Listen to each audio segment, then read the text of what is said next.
More than 725 people have now been arrested for their part in the Capitol riots 1 year ago today.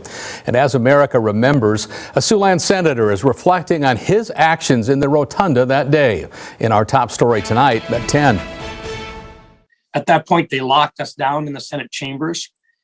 We had armed guards inside the chambers. We could hear windows breaking on the outside. We could hear people yelling. So we picked up the boxes and walked out of the Senate chamber and down into a secure location. And at that point, these ladies were concerned because they didn't want them to fall in the wrong hands. Senator Round says that he feels Congress needs to take action to make sure January 6th is not repeated. The U.S. Capitol building looked very different today compared to a year ago. That's when dozens of rioters breached the building in an unprecedented attack. KCAU-9 Washington correspondent Jesse Tenner joins me from Washington with a look at how the nation's top leaders are remembering that attack. Jesse? Yeah, good evening, Tim. President Biden never mentioned his predecessor by name, but he made it very clear today who he believes is to blame for January 6th.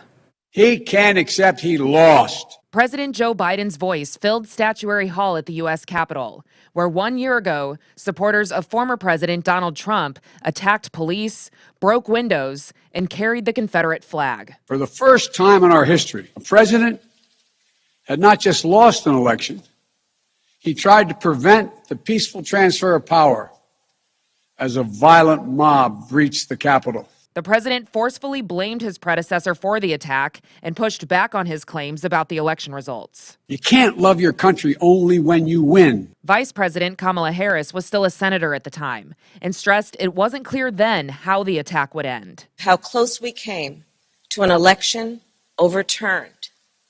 That reflects the fragility of democracy. Harris and her colleagues ultimately returned to the Capitol later that night to certify the election results, which House Speaker Nancy Pelosi, one of the rioters' main targets, said proved their efforts failed. The Congress, because of the courage of all of you, rose to honor our oath and protect our democracy. Republicans largely kept a low profile Thursday, with many of them in Georgia for the funeral of their former colleague, Senator Johnny Isakson. And beyond speeches, prayer vigils, and moments of silence, the House committee investigating the attack wants to make sure the American people know exactly what happened that day through a series of public hearings. And the members hope to start those in the coming months.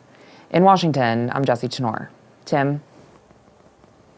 Former President Trump issued his own statement regarding the activities today, which read in part, quote, "Biden used my name today to try to further divide America. This political theater is all just a distraction for the fact Biden has completely and totally failed."